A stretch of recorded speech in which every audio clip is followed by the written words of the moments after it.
Bom dia a todos, sejam bem-vindos a mais uma videoconferência da Positivo Tecnologia, desta vez para explorar um pouco mais dos resultados do terceiro trimestre de 2023. Aqui comigo hoje estão Hélio Rotenberg, fundador e CEO da companhia, Caio Gonçalves de Moraes, CFO e DRI, Mariel Vandrade Dias, vice-presidente de negócios para instituições públicas, e Norberto Marasquim, vice-presidente de negócios de consumo e mobilidade. Faremos uma breve apresentação e, em seguida, vamos abrir uma sessão de perguntas. E para fazer perguntas, vocês podem enviar no botão de Q&A por escrito, ou vocês podem nos avisar também no mesmo botãozinho de Q&A que vocês querem fazer a pergunta ao vivo e a gente libera o microfone. Bom, agora eu passo a palavra ao Hélio para começar a apresentação. Bom dia a todos. Um trimestre desafiador, eu diria. O mercado desafiador, um mercado bastante complexo. Quem lê as últimas notícias sobre o que está acontecendo no varejo brasileiro, imagina o que a gente está vivendo. Quem lê as notícias sobre o que está acontecendo em Manaus e a seca, imagina o que a gente está vivendo. Então, um ano muito mais desafiador do que a gente imaginava, mas mesmo assim nós continuamos performando.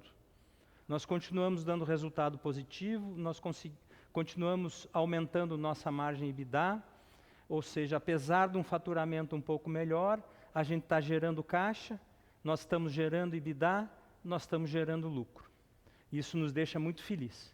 Se a gente compara com o que está acontecendo no mercado, eu diria que a gente está até muito bem em relação ao que está acontecendo.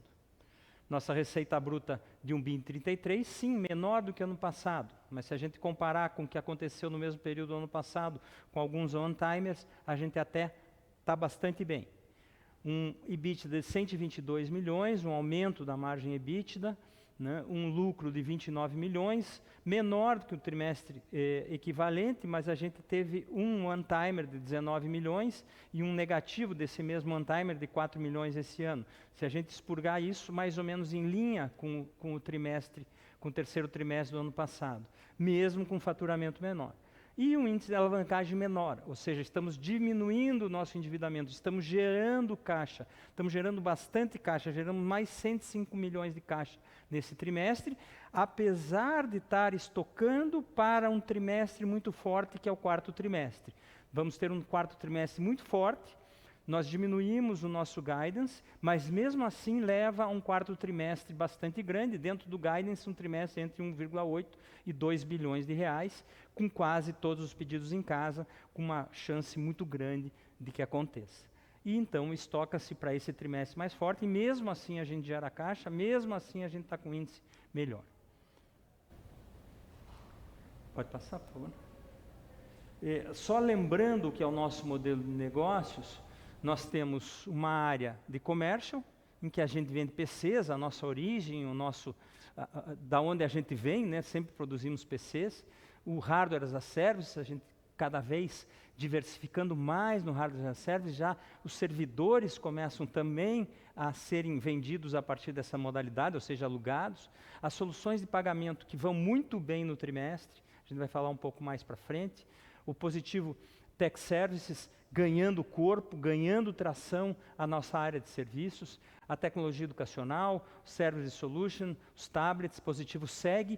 Vou falar um pouquinho mais sobre Positivo Seg. Positivo Seg ainda não traz faturamento grande, né? A gente conclui a compra da Security Center, a gente está dentro do nosso plano, num começo pequeno, aumentando bastante, e a gente vai comentar mais para frente. A área de consumo, com casa inteligente, com feature phone, com smartphone, com os PCs, com um pouco de acessórios ainda, com tablets, e a área de projetos especiais, não só as urnas, mas também as urnas, e a gente começa a entregar a urna então, já tem uma parte considerável de urna aí no número do trimestre, e vem uma parte ainda mais considerável no quarto trimestre das urnas eletrônicas, mas ganhando tração alguns outros projetos especiais. A gente continua trabalhando muito para construir as nossas soluções de terminais lotéricos, os nossos totens começam a dar resultado, a gente começa a olhar um pouquinho mais para a cidade inteligente, e tudo isso ganha corpo para novos projetos especiais ao longo do tempo, a partir do momento que as urnas acabarem. A gente imagina que ainda vai ter mais uma tranche de urna, mas mesmo sem contar com isso, a gente tenta equilibrar esse vácuo das urnas com outros projetos especiais. Eu vou falar um pouquinho de commercial, e depois eu passo para falar de consumo e de instituições públicas para os vice-presidentes aqui presentes. Falando um pouquinho do todo, a gente tem uma queda de receita bruta, menos no run rate, mas mais nos projetos especiais. A gente tem, falando das vendas corporativas dentro do comércio, né? Falando um pouquinho das vendas ao privado, às empresas privadas. Então a gente tem uma diminuição fundamentalmente causada por alguns projetos especiais, mas também nas pequenas empresas que sofrem muito com os juros. As pequenas empresas tiveram uma queda grande na compra de computador no trimestre, já vinham apresentando desde o começo do ano, e se acentua essa queda nesse momento. Mas a gente continua com Tech Services ganhando novos contratos. Acabamos de fechar um contrato maravilhoso com uma empresa de Belo Horizonte, enorme, com uma empresa de franquias enorme, também fechamos agora, ou seja, a gente começa a ganhar corpo nesta parte de Tech Services. Fechamos com um grande varejista, não é varejista de eletroeletrônico, tá? Em outra área, não é porque é nosso cliente de computador ou de smartphone, é em outra área que nos deixou muito feliz de ter entrado, um dos maiores varejistas brasileiros. Na parte de Service Solutions, 30% já vem na modalidade as a Service. O PSS Connect, que é aquele programa de relacionamento que a gente lança há cerca de um ano e pouco atrás, ela já traz 20% do faturamento, mostra que isso está dando certo, que a gente está conseguindo permear novos canais. As soluções de pagamento, a gente está em 6 dos 8 adquirentes do mercado, um pipeline muito expressivo, ainda com faturamento razoável no trimestre, mas muito expressivo para o quarto trimestre. Eu acho que o Norberto vai falar um pouquinho mais, pode pontuar um pouquinho mais sobre isso.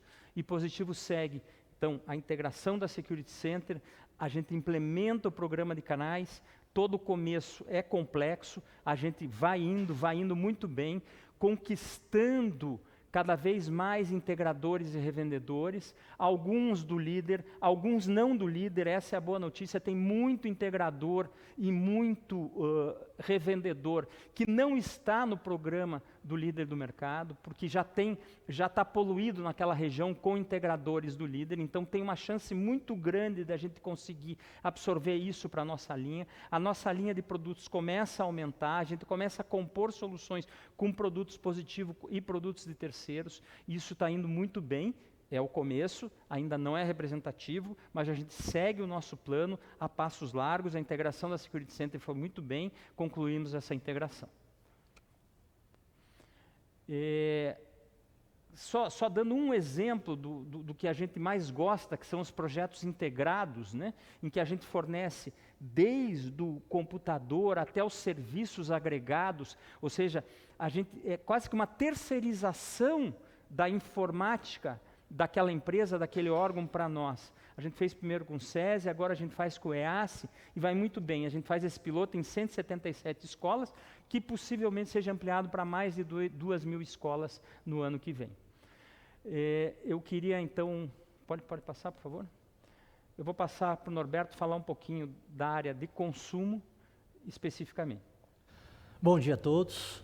Bom, a área de consumo, todos têm acompanhado o contexto que o mercado a gente vive, por isso a gente usa a palavra muito desafiador, já há alguns trimestres, e poderia focar em contexto, mas a ideia é mostrar para vocês um pouco o que nós estamos fazendo, esse plano de transformação que estamos vivendo no segmento consumo da Positivo. Tá? 3 grandes indutores, os 3 maiores clientes de varejo passando por desafios muito grandes, isso tem um impacto importante para Positivo. Tá? Você vê um cenário de abastecimento ainda descontrolado, muitos concorrentes estocados, que não é o nosso caso. Nós conseguimos fazer a liquidação dos nossos estoques antigos ainda no primeiro semestre. Tá? E o terceiro fator que a gente vive é um fator ainda de demanda muito fraca, com o principal tema de indução dessa demanda fraca é o tema de crediário. Dito isso, esse é o grande diagnóstico, as 3 grandes tendências, os 3 grandes problemas que a gente tem que resolver. Como nós estamos fazendo isso? Nós entendemos que no grande varejo vai haver uma migração para lojas físicas de varejo que estão melhores posicionados em dar crédito ao consumo. Então, durante anos, nós fizemos um trabalho de aumento de capilaridade, de aproximação de relacionamento com varejistas regionais. Esses varejistas regionais estão ganhando, sim, mercado, estão com as operações mais redondas, e nós temos crescido tanto em capilaridade quanto em volume nesses grandes varejistas regionais. E também estamos fazendo um trabalho muito forte de venda direta. Essa venda direta, ela consiste nos 8 sites que nós temos de venda direta, mas também em todos os principais marketplaces do Brasil. Cabe como highlight do trimestre dizer para vocês que a Positivo é o primeiro fabricante da categoria de eletroeletrônicos que está integrando seus sistemas ERP com o MELI, com o Mercado Livre, na categoria de full commerce. O que significa isso? Significa que nossos computadores, tablets, celulares e todos os dispositivos de casa inteligente, eles podem ser entregues no dia seguinte nas capitais, como São Paulo. Então nós ganhamos muita agilidade com o faturamento direto feito pela Positivo Tecnologia. Lógico que nós estamos com um trabalho muito forte de evitar conflito de canais, e nós estamos focando em SKUs ou produtos exclusivos para essa modalidade de venda direta. Esse é um grande highlight.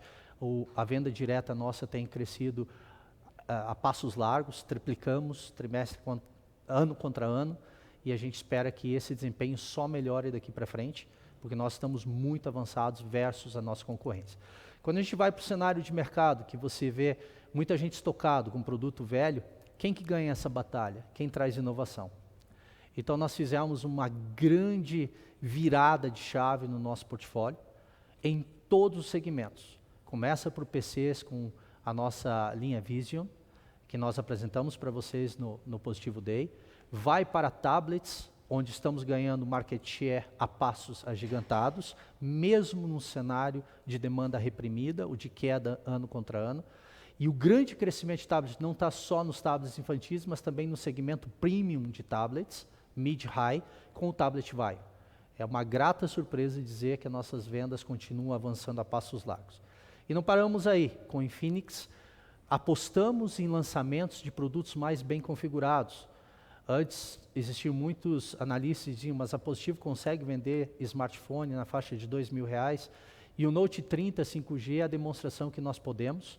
Então, o Infinix Note 30 5G, nós estamos sold out, nós estamos vendendo tudo que nós trouxemos, e estamos, o Hélio usa, eu uso, todos estamos usando, produto extraordinário.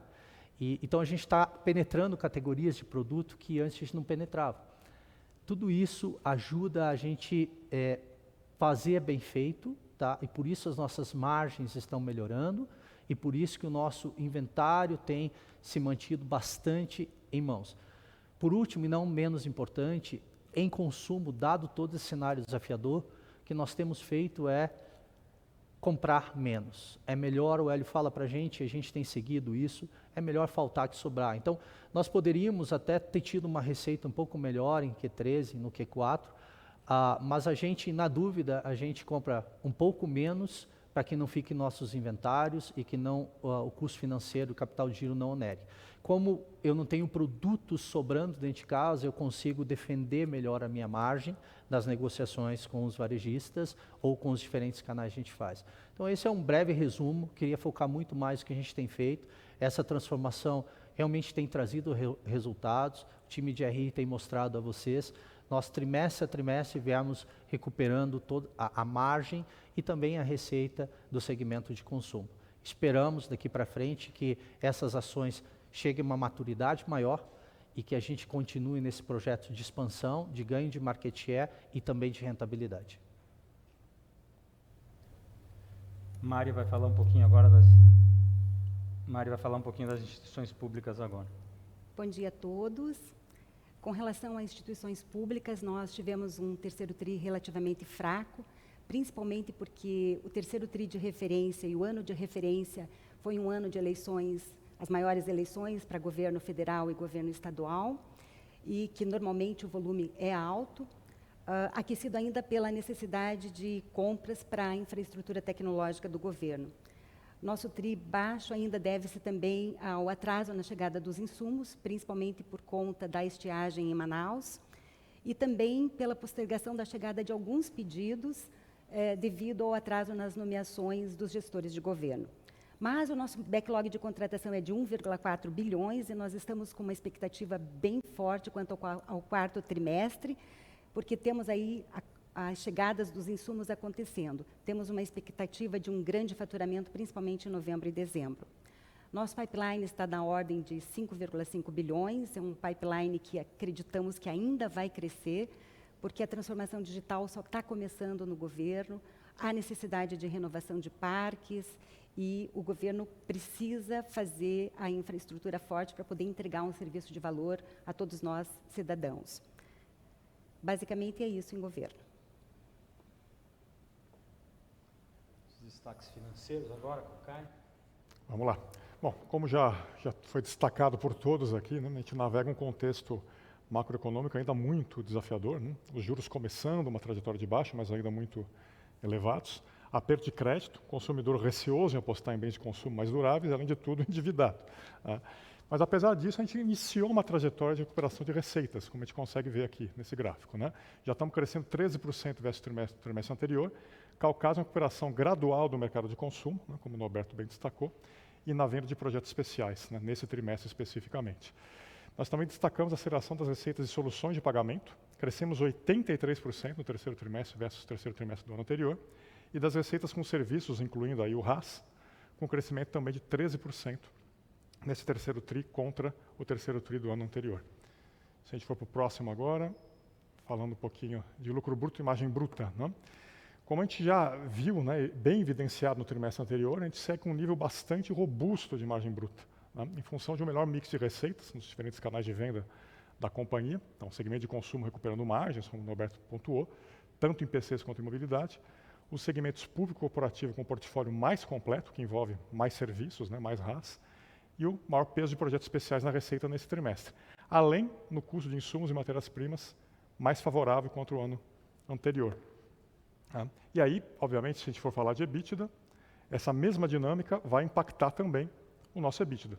Ele cresceu 25% versus o trimestre anterior e ficou em linha com o publicado no terceiro TRI de 22, mesmo com uma receita menor. Né? O que mostra que a gente está estruturalmente melhor em termos de margens. Né? Então, a gente atingiu 14,3% nesse terceiro trimestre de margem EBITDA, né? Um número bastante robusto, o que demonstra a resiliência do nosso modelo de negócio. Maior diversificação de receitas, apesar do contexto macro ainda bastante desfavorável. Né? Falando sobre lucro líquido, né?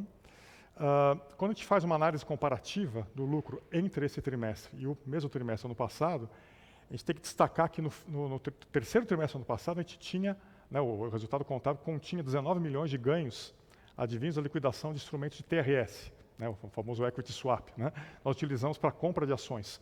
Durante o segundo trimestre do ano passado, a gente iniciou a liquidação ao longo dos trimestres subsequentes. Né. Se a gente eliminar esse impacto e também o impacto residual que nós tivemos, né, negativo, né, esse impacto foi positivo, 19, né, negativo de 4 agora no terceiro trimestre de 23, nós estaríamos com lucro dos terceiros trimestres de cada ano totalmente em linha. Né? Então, acho que é importante mencionar isso. E aí também destacar que nós tivemos menores despesas financeiras, né, nesse trimestre, registrados contra o trimestre do ano anterior, né, também em base acumulada 9 meses, que isso é fruto tanto de amortização de dívidas mais caras que nós fizemos, estamos fazendo, né, ao longo dos últimos trimestres, quanto de nossos esforços também de liability management, com constantes trocas de dívidas mais caras e mais curtas por instrumentos mais longos e com custo menor. Né? Outra coisa que é importante destacar também, né, as menores despesas financeiras, né, e também, agora, a variação cambial negativa que nós tivemos esse trimestre. Nós liquidamos vários instrumentos de hedge cambial, mas com plena contrapartida de ganho na margem bruta, pois a gente protege adequadamente nossos insumos e matérias-primas. Né? E analisando essa mesma variação cambial no acumulado de 9 meses, a gente percebe que os números estão bastante em linha. Tá? Agora falando um pouquinho sobre elementos de balanço, né? A gente traz sempre esse gráfico de estoque, o Hélio já falou um pouquinho no começo do speech dele. Né? quando a gente olha, né, a trajetória de capital de giro, nós estamos tendo reduções constantes no capital de giro da companhia. Tivemos 91 milhões de reduções nesse terceiro trimestre, o que já representa 314 milhões de reduções no acumulado de 9 meses. Né?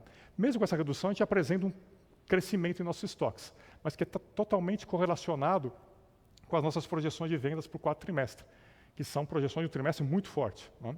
Com a maior parte das vendas de projetos especiais ocorrendo agora no quarto TRI, além de grandes projetos de instituições públicas e corporativos, e também todos os eventos do final do ano que impactam o consumo. Então, a gente fez um exercício aqui, né, a gente indicou aqui no gráfico, né, se a gente situar apenas o valor de estoques de projetos especiais já comprados para entrega nos próximos meses, o valor total do estoque já seria menor do que nós registramos no segundo trimestre. Né? E também vale destacar o aumento de saldo de fornecedores, a conta fornecedor, o que equilibra e financia as aquisições de estoque, visando atendimento às vendas do quarto TRI. Com isso, a gente consegue ver no gráfico aqui à direita, né, uma redução, né, do capital de giro e, portanto, uma melhor entrega de caixa operacional. Então, como ele já destacou, foram 105 milhões de caixa operacional que nós entregamos no terceiro TRI e já são 425 milhões nos 9 primeiros meses desse ano. E com essa melhor geração de caixa, isso nos permitiu amortizar dívidas mais caras. Aqui, de novo, né, passo os números para vocês, foram 64 milhões de amortizações líquidas no terceiro trimestre de 23 e já 250 milhões no acumulado de 9 meses. Né? Então, essas reduções de dívidas nos possibilitaram atingir um nível de endividamento pela primeira vez desde o primeiro trimestre de 22 abaixo de 900 milhões. Né? O que também permitiu, junto com o EBITDA, né, manutenção de EBITDA, reduzir a alavancagem para 1,6 vezes, contra 1,9 vezes no terceiro trimestre do ano passado e 1,7 no último TRI. Né? Nosso perfil de dívida também se beneficia dessas amortizações que nós fizemos, de dívidas mais caras e mais curtas. A gente já está com 57% de endividamento no longo prazo, contra 51% um ano atrás. E a gente segue também fortemente em discussões com o Banco de Fomento para buscarmos linhas de crédito ainda mais longas e com custos mais baixos, o que não só vai melhorar ainda mais o perfil do endividamento, como vai reduzir nossas despesas financeiras, o que vai ter impacto nos próximos trimestres, nos próximos anos, em termos de custos financeiros para a companhia. Tá? Com isso, eu termino a parte de destaques financeiros. Agora a gente vai falar um pouquinho da revisão do guidance, né, no próximo trimestre. Né? Bom, já foi amplamente também antecipado pelo Hélio. Né? Por que a gente esperou esse momento para fazer a revisão? Obviamente, a gente precisava concluir o terceiro trimestre, entender as dinâmicas, né, de receita. Né? Já tem um primeiro mês concluído também do quarto trimestre, né, o mês de outubro. Né? A gente também já antecipou o número para vocês no release, foram 535 milhões em receita. Se a gente comparar com a média da receita do terceiro TRI, tem uma aceleração forte, já que essa média representa 300 milhões, mais ou menos. Né? E a gente está mais esperançoso ainda com novembro e dezembro, né, para poder entregar esse novo guidance. Claro que esse novo guidance é uma revisão para baixo, devido a todo o contexto macro desafiador, né, que a gente já explicou, juros bastante elevados, consumo ainda com bastante retração, né, o grande varejo em crise, né, menores estoques nas varejistas, o que puxa menos horas de compra, né, as pequenas e médias empresas ainda sofrendo muito, né, com acesso a crédito, com juros altos, e também a estiagem severa na região do Amazonas, como já foi explicado, né, é a pior seca dos últimos 121 anos, né, não é simplesmente uma seca, né, é uma seca severa, e também a postergação de compras que ainda perdura, né, pela parte pública, né, com ainda indefinição de alguns cargos de gestão. Né, isso, obviamente, é mais uma postergação de compras, já que o pipeline continua bastante aquecido, como a Mariela já explicou, né, mas colocando todo esse contexto em conjunto, a gente, né, acaba tendo que fazer essa revisão do guidance, né, entre 4,6 a 4,8, de um guidance original de 5,5 a 6,5 bilhões em vendas. Né? Mas a gente continua bastante confiante, né, para entregar um quarto trimestre bastante forte, né, que já está implícito aqui na revisão do guidance. Né? E a gente continua executando nossa estratégia de diversificação com melhor mix de receita e níveis mais saudáveis de margem, como a gente tem apresentado nos últimos trimestres. Agora eu passo a palavra para o Hélio fazer as considerações finais. Completando o que o Caio falou, a gente esperava, quando deu esse guidance lá no começo do ano, que a gente tivesse um ano bem mais forte em todas as nossas áreas. Na área de instituições públicas, a gente não imaginava uma retração tão grande, principalmente nas secretarias de educação, que não compraram tablets, não compraram Chromebooks esse ano. na área corporativa, os projetos especiais grandes, as grandes compras de servidores que não aconteceram. A gente até perdeu uma que a gente imaginava que ia sair, mas a maioria que a gente imaginava que ia sair não saiu ainda, como por exemplo Petrobras. Então a gente teve uma postergação de projetos e a gente teve diminuição de tamanho de mercado, como aconteceu nas pequenas empresas. E a gente esperava um consumo muito mais forte. Nós não esperávamos que o consumo se deteriorasse da maneira que se deteriorou. Vejam as notícias que a gente está vendo de ontem, aí, de como os varejistas estão se comportando em relação às suas compras. Estão muito mais conservadores nas suas compras, diminuindo os dias de estoque, e isso fez com que a gente vendesse menos também. Tudo isso junto, e por último veio a seca de Manaus. 121 anos, porque faz 121 anos que é medido. Não se sabe se não é a maior seca que já houve. Quem conhece a região amazônica sabe que é inacreditável ver um rio Negro, um rio Amazonas não navegável. Isso é uma coisa inconcebível, isso nunca aconteceu na história. E a gente não conseguia ver até 2 meses atrás. Até 2 meses atrás a gente não, ainda todo mundo dizia não vai afetar a navegação, não vai afetar a navegação. E afetou de repente, para ter uma ideia, os navios que vinham lá do Canal do Panamá para descarregar em Manaus, ao perceber a cheia, a seca, eles acabaram indo para outros portos, nem voltaram, e distribuíram containers nossos que pararam no Pará, outros no Ceará, e foram distribuindo os containers, e a gente está catando container, fazendo os DTAs, aprovando na Receita para mandar de volta para Manaus, para ter uma ideia do contexto que nos levou a diminuir esse guidance. A maioria dos negócios são negócios postergados, não são negócios que não serão feitos. A gente continua bastante otimista, mas, infelizmente, a gente teve que diminuir esse guidance dentro para a realidade, mas, por outro lado, tentando manter as nossas margens, tentando manter a geração de caixa, tentando manter o lucro, e temos conseguido fazer isso, ao contrário de muitos peers do mercado. A nossa receita impacta, então, por efeitos conjunturais. A manutenção da tendência de melhora da margem EBITDA está demonstrada, um balanço mais robusto, menos endividamento, menor dívida líquida, maior capital próprio, geração operacional de caixa de 425 milhões no ano, várias iniciativas para reduzir o custo da dívida, os bancos de fomento em especial, talvez tenhamos novidades aí ao longo do trimestre, e uma expectativa de um forte 4º trimestre. A gente acha esse guidance já está bastante revisado no sentido de não errar, tá? Então a gente espera aí um 4º trimestre de 1,8 a 2 bi, isso tem acontecido, tem poucas indefinições ainda, que são esses 200 milhões que podem acontecer ou não aí de pedidos faltantes. Então é isso que a gente tinha que dizer. Continuamos bastante otimistas na diversificação da empresa. Isso é muito importante dizer. A gente não perdeu a nossa missão maior, que é diversificar a empresa. A gente continua muito firme em todas as nossas linhas. Alguns brincos, né, os 3 S's, a gente continua forte em serviços, continua crescendo em serviços, com planos audaciosos na área de serviços corporativos.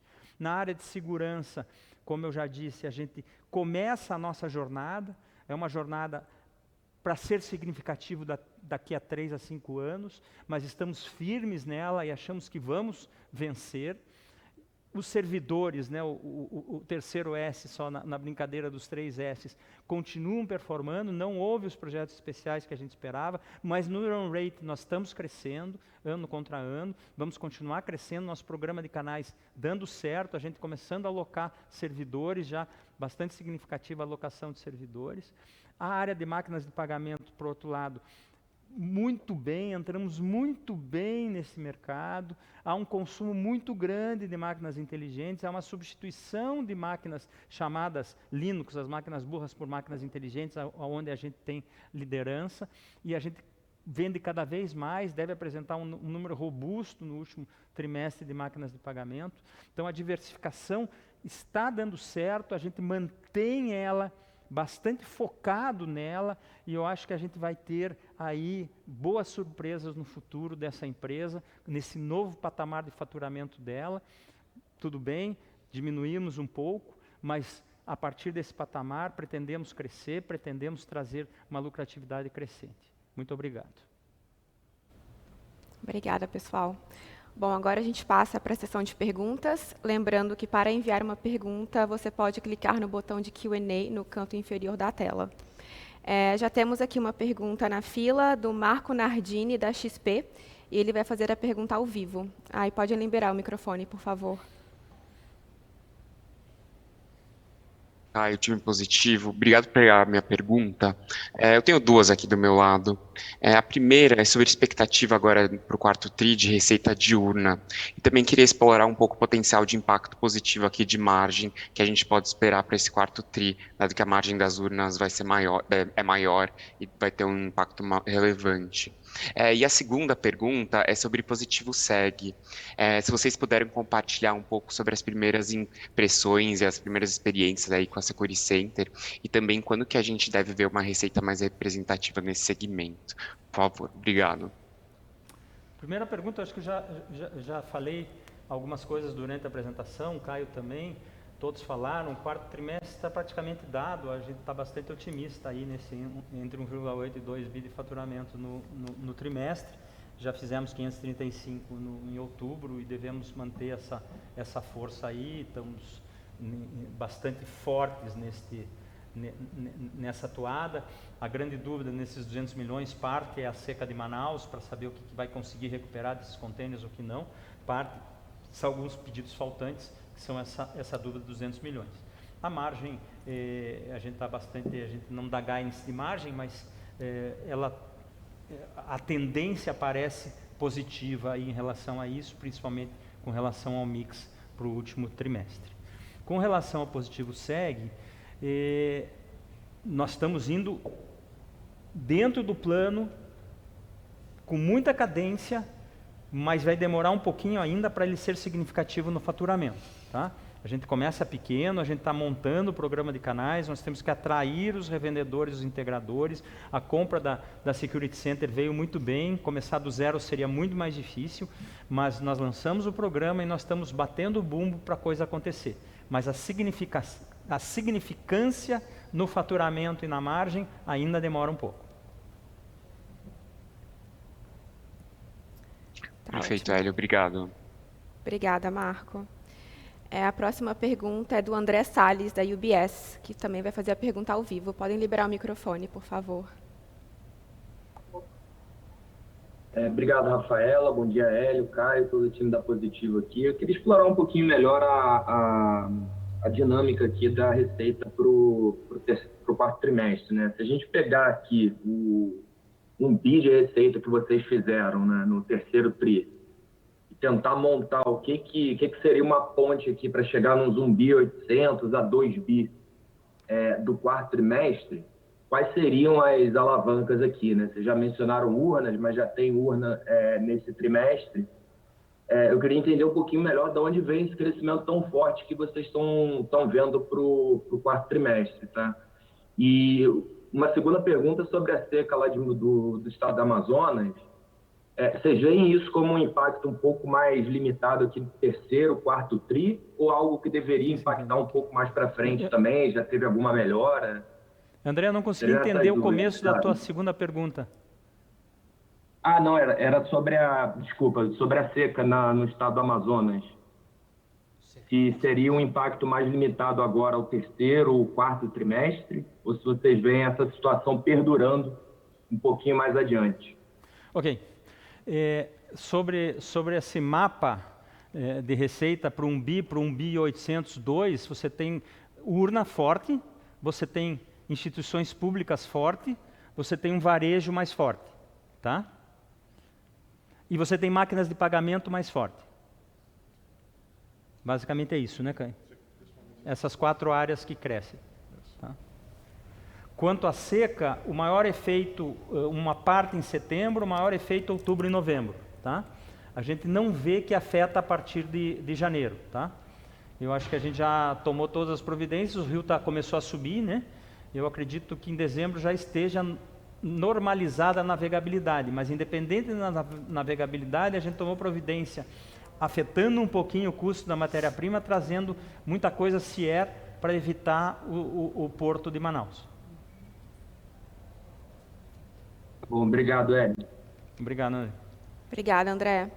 A próxima pergunta veio por escrito de um investidor sobre governo. Qual a visão da Positivo sobre os investimentos em tecnologia a serem feitos pelo governo para 2024?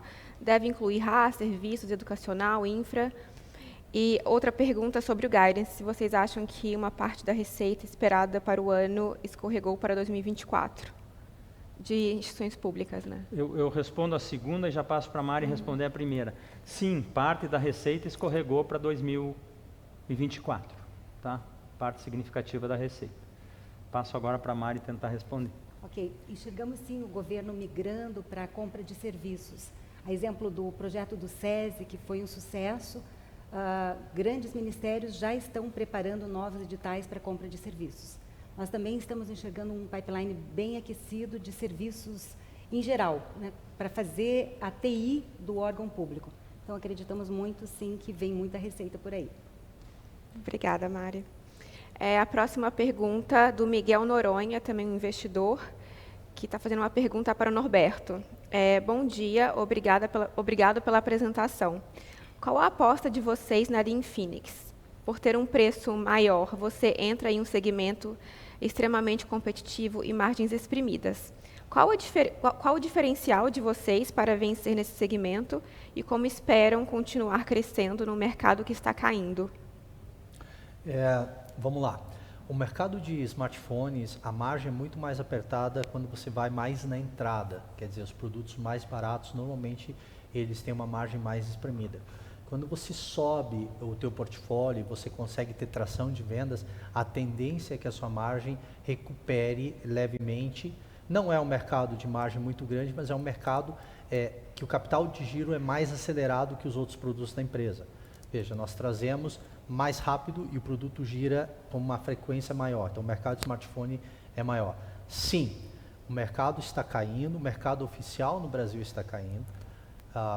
Importante sublinhar, o mercado oficial está caindo. A gente não vê uma queda tão acelerada no mercado total brasileiro. Mas dentro do cenário do mercado oficial, que é onde a Positivo joga, nós vendemos produtos em toda a gama de preço, aumenta muito o nosso mercado endereçável. E por que Infinix é vencedora? Tá? Primeiro a Transsion é a única companhia no mundo, o único grupo de marcas, a Transsion é um conjunto de 3 grandes marcas de smartphone, que cresce no mundo 20% ano contra ano, enquanto todos os outros grandes players caem. Quer dizer, a Transsion é muito competente em definir portfólio e é muito competitivo. Hoje, em número de aparelhos móveis, a Transsion é a terceira maior do mundo. Então, os preços que eles conseguem nos componentes nos trazem produtos de excelente qualidade.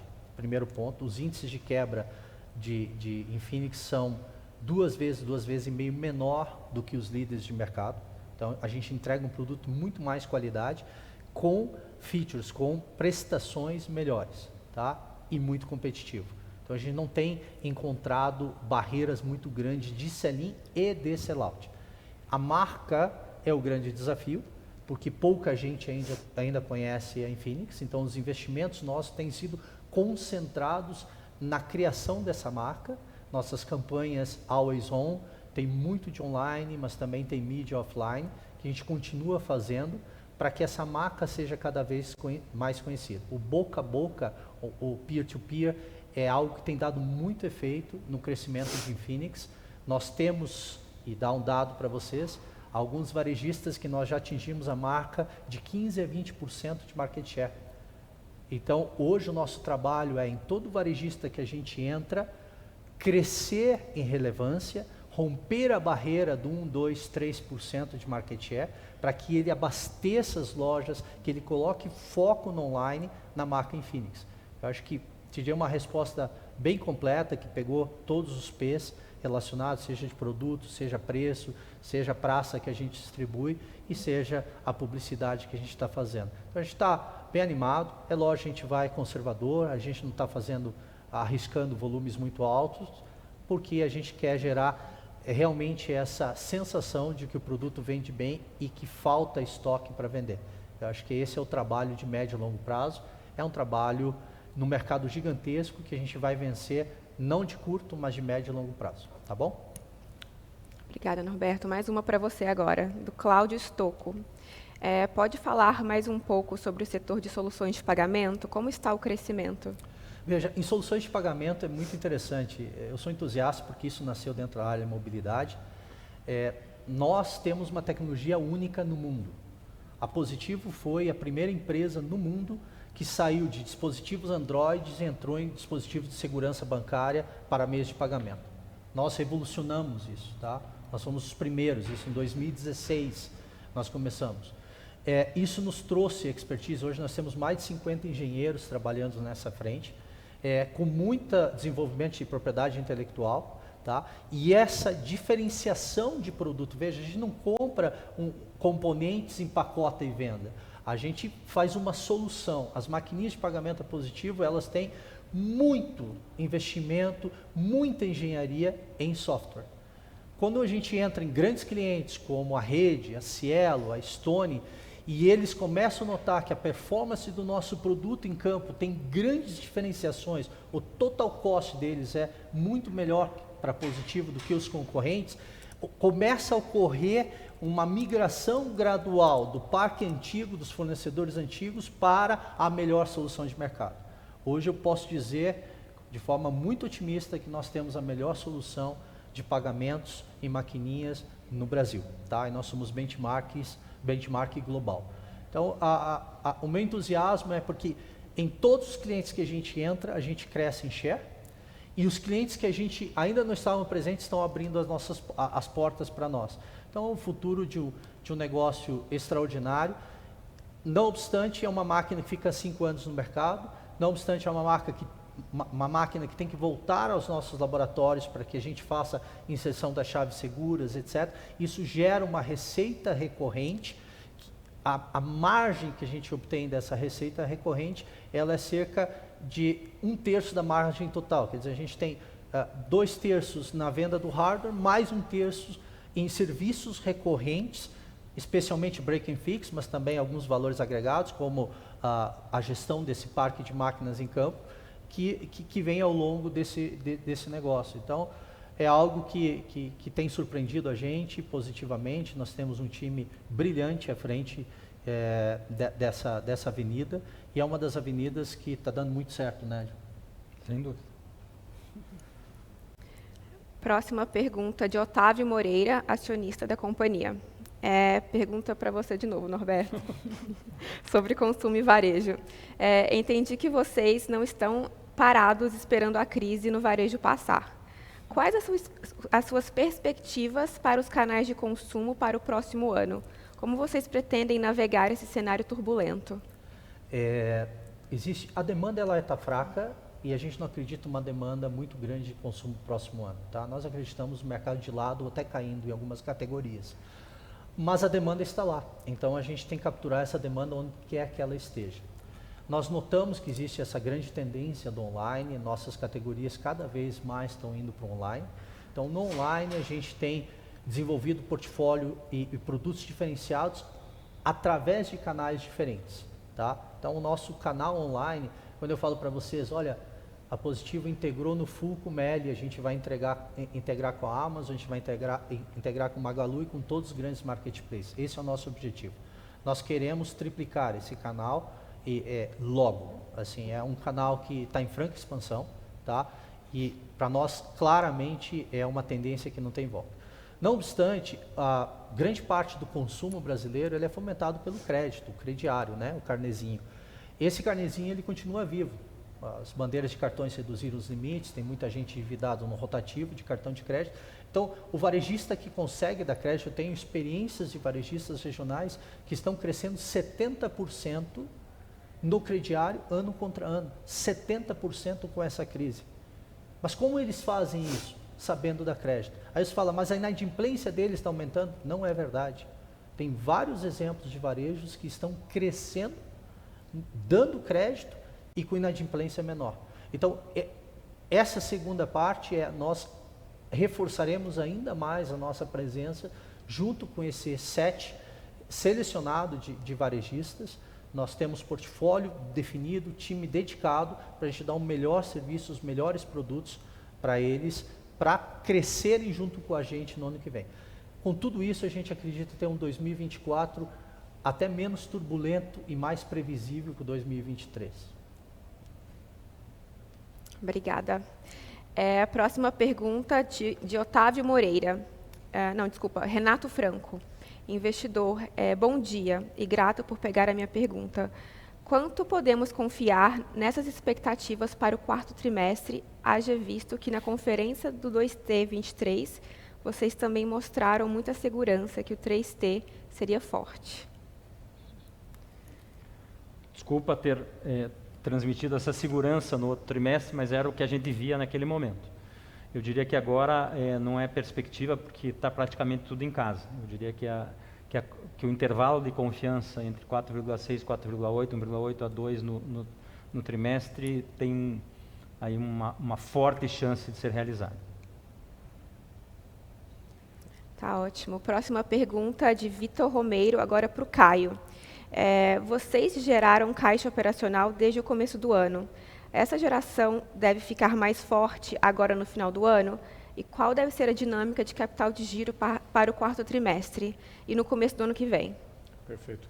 Veja, a gente já vem, nos últimos calls, indicando, nós somos uma empresa que tem uma dinâmica de giro que ela é mais ou menos regular. A gente tem um primeiro trimestre em que a gente consome menos caixa, tem recebimento do quarto trimestre, que geralmente é um trimestre bastante forte em cada ano, e esse ano vai ser forte de novo.